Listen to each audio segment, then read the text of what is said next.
Postdoc transformation. Postdoc transformation. Postdoc transformation.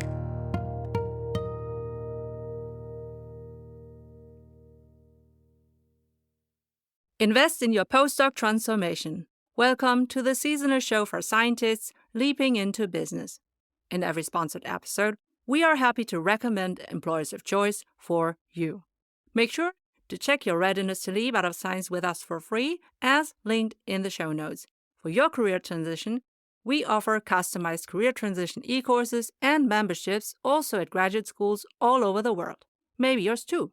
And if your university isn't yet our customer, enroll in your free email course for career transition made simple, as linked in the show notes. I'm your host, Professor Dr. Eleonore Soei-Winkels, with my team who is rooting for you. And let's build your postdoc transformation with this episode. Welcome to the Postdoc Transformation Show. I am delighted to host Dr. Almeida Kumlien, an industry expert in the context of environmental consultancy. And what does it mean? She translates science for regulatory agencies and companies. And as this is a global challenge, I want to know, how do you see the future of work and really the future of our lives to be determined by our environment? Hi, Eleonore. It's a pleasure to be with you today here. I'm really excited about this new work I'm doing because I'm working with environmental consultancy, specifically on water quality indicators. So I'm a consultant right now. I work for a company in Italy that serves some of the offices of the European Commission. So we're looking at microbial quality and what will be a problem or will need to be regulated in the next years. So I think pollution is something that we'll have to pay more and more attention because our soils, our water, our air, they are quite burdened by contamination, and we need to find ways to keep everybody healthy. So the animals, us, the plants. So this is really a cool job, and I'm really excited about it. Absolutely. And to be honest, as I am also a mom, just like you, I can only celebrate you for doing something that is based on your PhD, so purposeful and so future proving.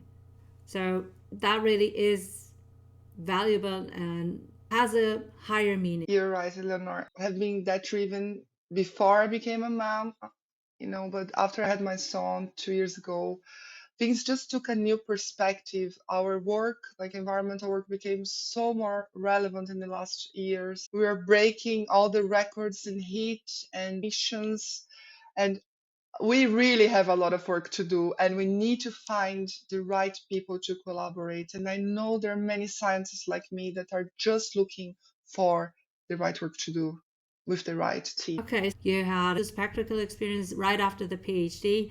So, which one of your roles at previous regulatory agencies were the ones share-worthy for early career scientists who want to leap into business and industry? Right, so I'm really going to focus on my first role after the PhD. I did in Ireland a PhD focus on drinking water treatment and microbial indicators. We're using different technologies, light and catalysis, so I had to rely on my chemist friends.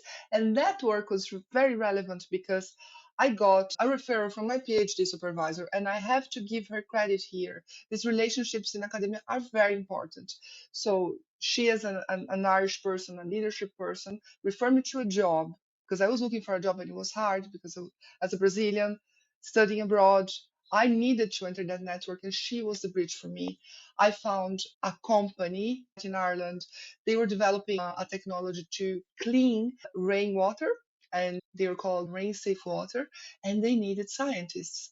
And two of my Irish PhD colleagues ended up working there. They were chemists as well, and we were trying to figure out, there is no regulations for treating harvest rainwater in Europe yet, and we had to figure out how to make that water potable. That was amazing, because in a startup, and I think it's a great place for PhDs entering the job market, you learn a lot in a startup environment. You might not have the same job security or perks that you have in an established company, but you have so much opportunity to grow. And that's what happened to me. I was a regulatory, agent, and then I became head of microbiology because I had the knowledge they needed.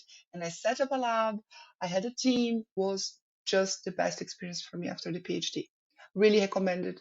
I would recommend for PhDs looking into startups. Wow, so it's important to have an environment where you are appreciated and where growth is also attributed to you based on what you bring to the table from your PhD. And once you have determined your readiness to leap and want to transition into business or industries, then you can enroll in your free email course with 10 actionable, bingeable email lessons until you start your job in business. You'll get 10 emails like this. Number 1, how to leap out of science. Number 2, how to build your sustainable LinkedIn profile. Number 3, how to read social media and network. Number 4, how to research your favorite jobs and employers. Number 5, how to do informational interviews to get insights. Number 6, how to create your customized applications with ChatGPT. Number 7, how to prepare your thesis from a business point of view. Number 8, how to apply to your favorite employers. Number 9, how to choose the right job offer. Number 10, how to prepare for your new job.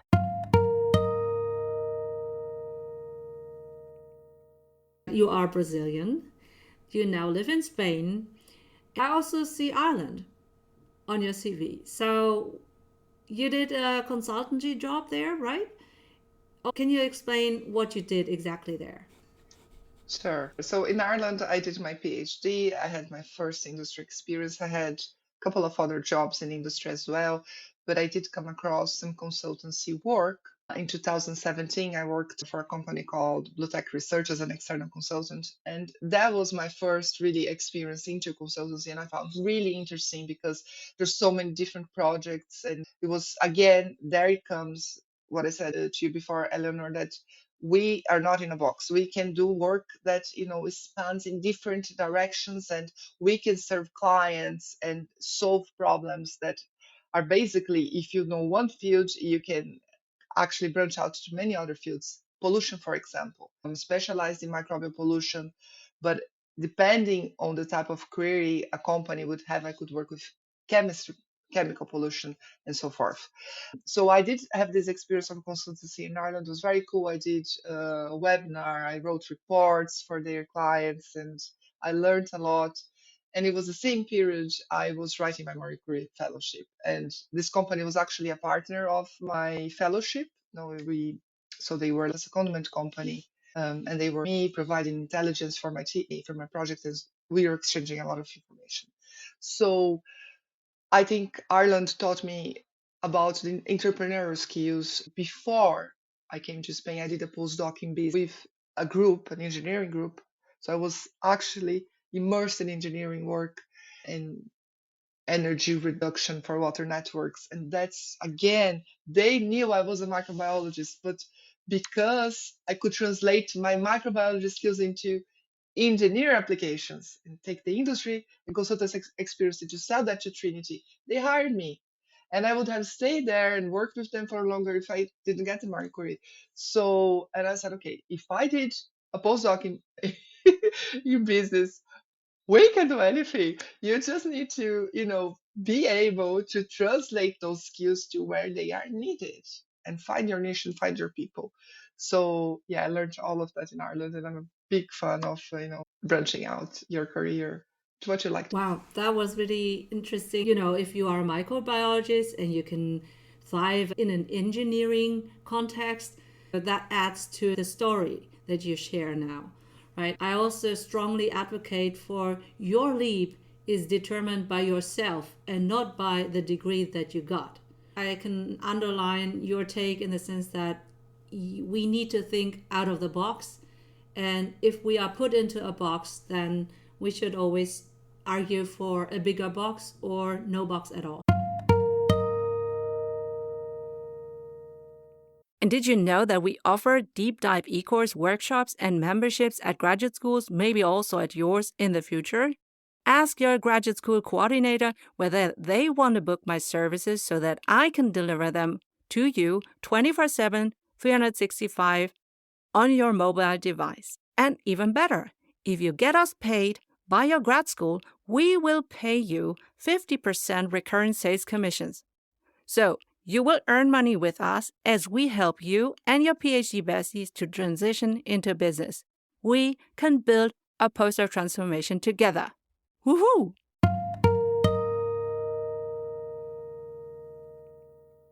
And now I want to switch gears a little bit. That is really exciting to see that a PhD right from the bench can find meaningful positions and also through networking leverage the way into some other positions.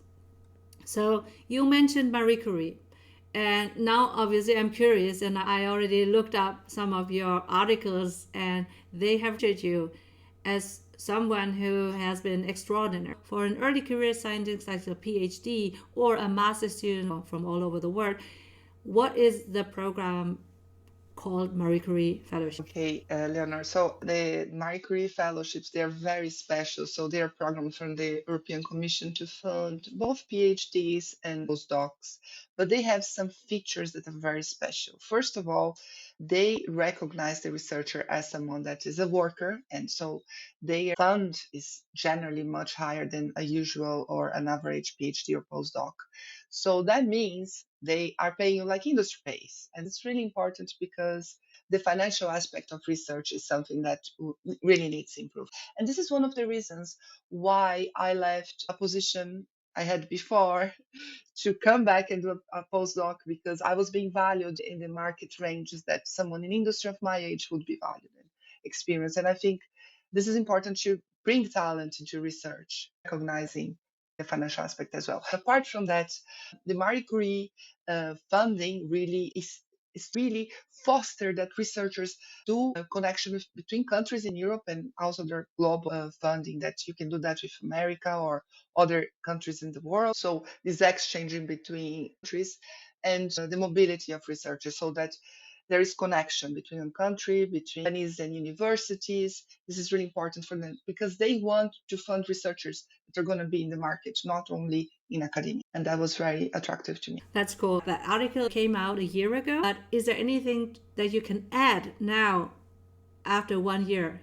Sure. There are 2 points of that article. I really wanted to write something meaningful that reflected both my gratitude for the European Commission to have funded my research, but also, all the career development I received in Spain, the languages, the connections. But so what that meant to me, because I knew from the start I was going to go back to industry after my postdoc, and I wanted to write something to inspire and motivate researchers that were, in the timeline before mine. So one thing is about whatever you did, postdoc, PhD, does not put you in a box, or you can only do that in the future. Remember, you are a postdoc transformer. You are highly intelligent, well educated, a bachelor, master, and maybe you have already your doctor under your belt, or you are a postdoc. You are internationally experienced, fluent in English, a leader and expert in your prior research field. You're resilient, brilliant in adaptation and problem solving. You are eager to bring in the transferable and monetizable skills needed in many companies to embrace the future and to become or remain an innovator in their markets.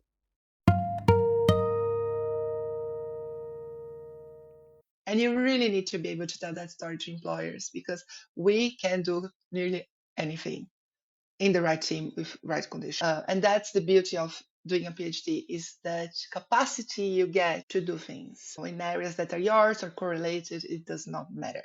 The second thing is balance and family and mental. I'm going to mention my PhD supervisor again, because that woman was really a landmark in my life. And she always said, if you cannot do your job between 9 to 5, you cannot do your job. And she didn't want us to stay late in the lab because we needed balance. And that's what I think is it's a major difference between, academia and no-academic jobs, is that limit where people really finish the job and they leave. It's not because they are lazy or anything, because we need space for other areas of our life that nurture our capacity to be, good workers and develop good projects. And academia, sometimes that boundary is really broken, and we just work and work and work. And for what? You really need to be sane and healthy doing, any job you're doing. So I learned that in my Marie Curie, and I felt valued in that regard by my founding. From episode 1 and counting, I have proudly hosted all our Postdoc Transformation Show episodes on Podbean. As a former IT strategy consultant, I have high requirements on my tech stack, and Podbean is my perfect fit for a podcast host. If you want to create your own individual podcast or one for, internal upskilling and communications within a company, DM or email me Podbean so I can share my experience and consult you. You can also use my affiliate links for perks launching your own podcast with Podbean. I built my postdoc transformation as a digital business, and I chose ActiveCampaign to be the centerpiece of all my services like email course, podcast newsletter, show notes, website, sales page, merch shop, forms, whatever it is, as needed. As a former IT strategy consultant, I have high requirements on my tech stack, and ActiveCampaign is a must-have recommendation. I use it daily. If you want to create your own digital business with various lead magnets and funnel options, DM or email me ActiveCampaign so I can share my experience and consult you. You can also use my affiliate links for perks launching your own digital business. Oh, that's wonderful news. I was not a Marie-Curie fellow, but actually, if I were a PhD student or a postdoc looking for funding, that would be really a good recommendation now that I have learned about that.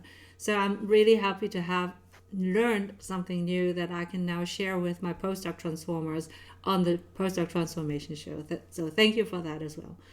Now, I already said I'm a mom too, and I remember when I applied for jobs being pregnant or looking for a job when I had a toddler, it felt different for me applying as a mom versus applying without a kid. So I remember that I put in my CV, I have a kid, but I also have daycare for 45 hours a week.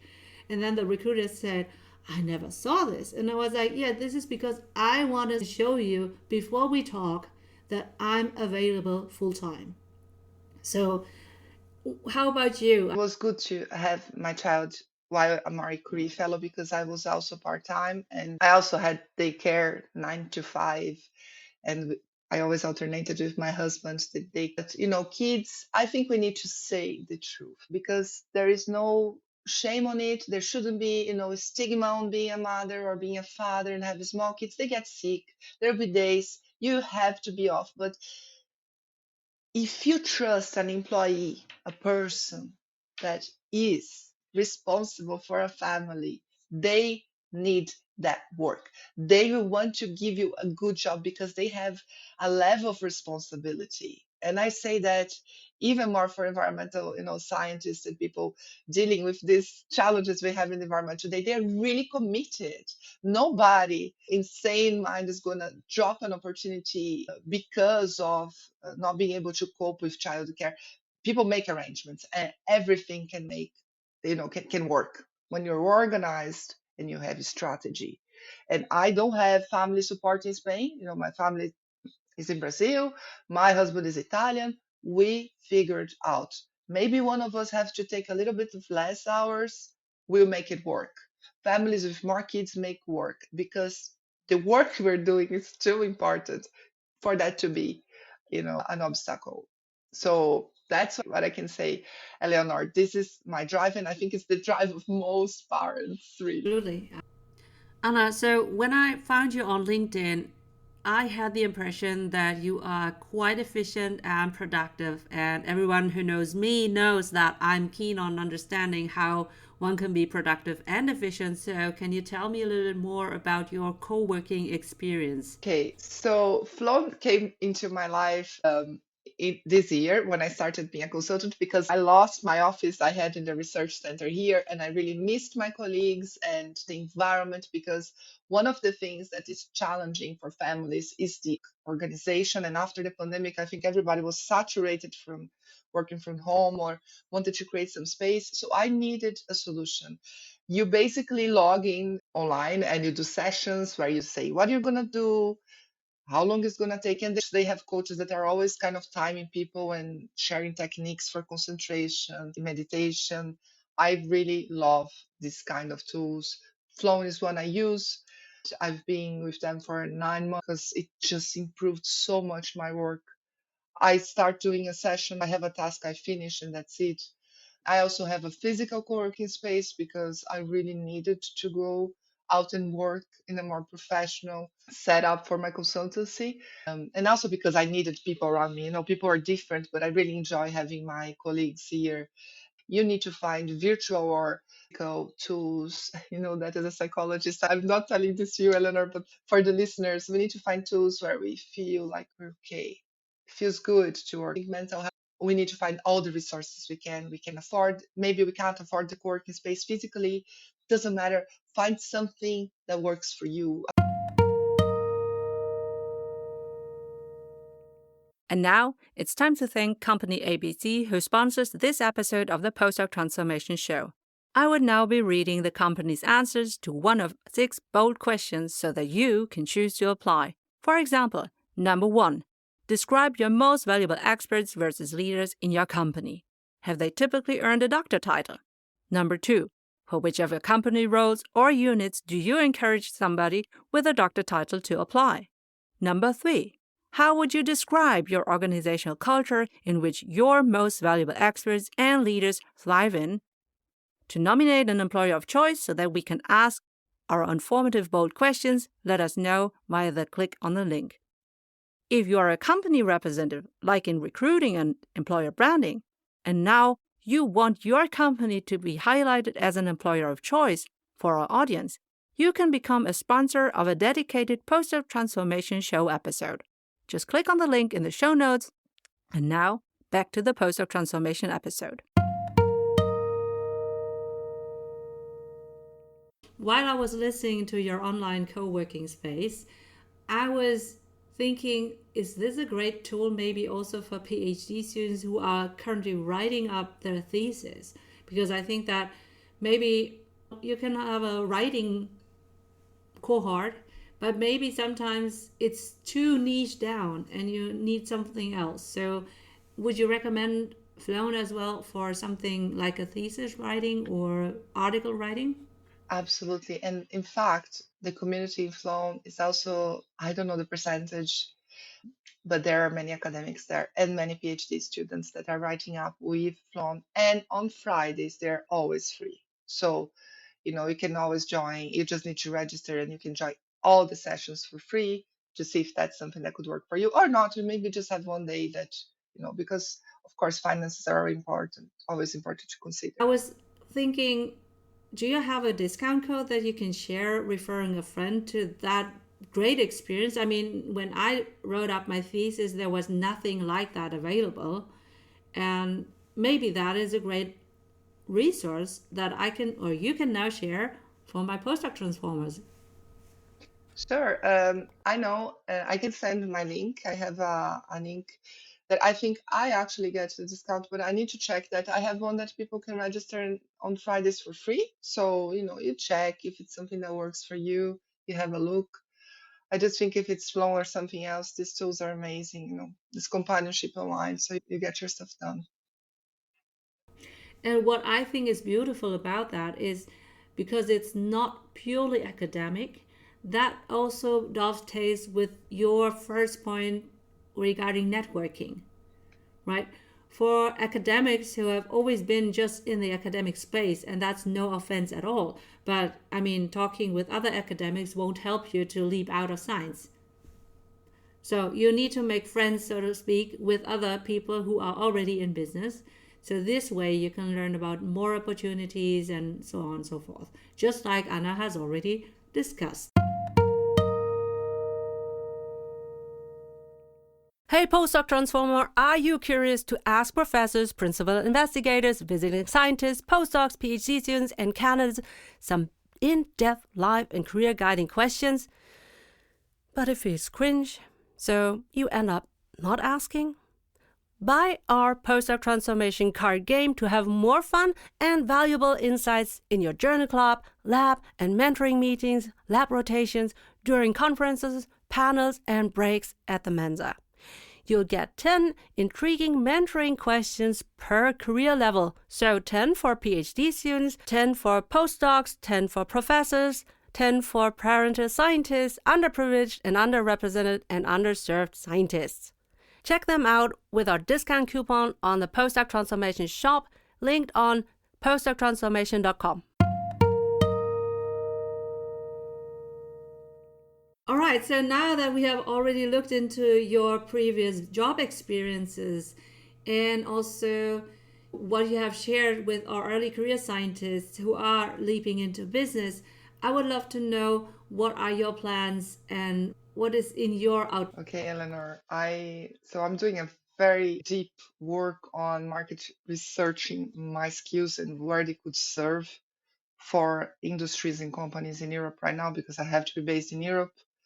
I cover a number of languages, so I can speak Portuguese, Spanish, English, and Italian. Most likely, I'm gonna head to Italy next year for family reasons. So I'm gonna skill my Italian. I want to. It's essential. You live in Germany, right? So it's essential to speak the language of the country top. So this is my goal right now. I want to speak the most beautiful Italian, but I do need to continue remote for most of my time. And I'm so glad the pandemic opened that door for us scientists to work remotely at least a little bit.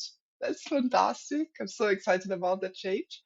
So I want to serve consultancy companies and organizations that have environmental problems and need people to translate science into policy, or the opposite. I can do that, especially environmental pollution. Specialization would be water, but I can cover soil, I can cover chemistry, contamination. I love everything. And I do want to work with people that are trying to reduce emissions. Absolutely. This is I'm not compromising that. Our kids need a future, and I'm not letting that go.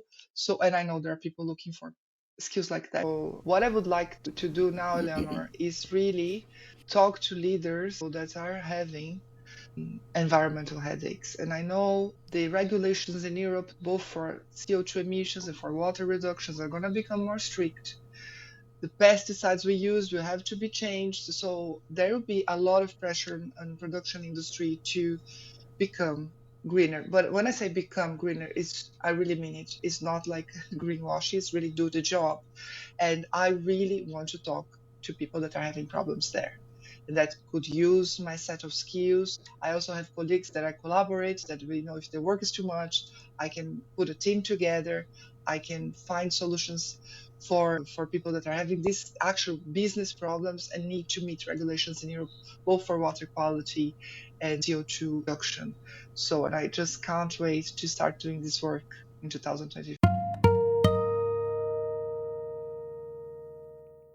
Have you found this episode so far helpful for yourself? Well, maybe you can subscribe on YouTube, Spotify, Apple Podcasts, Podbean, or wherever you get our show. And also share this episode with your PhD bestie because that would encourage us to help the underprivileged, underrepresented, and underserved early career scientists leaping into business. This would also ensure that you don't miss a future episode. Also, our subscription and listening numbers are key for finding the right sponsors for our show so that we can help you for free. And now, back to the show.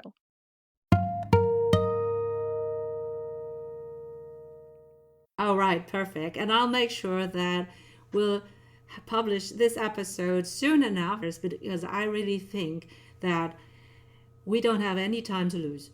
No, we passed the time. Yeah. Do you want a transcript of our episode? And Our episode sponsors answers to all 6 bold questions so that you can choose to apply. Do you want to nominate your potential employer of choice so that we can ask them our bold questions? For all of that, click on our links in our show notes and on our website www.postdoctransformation.com.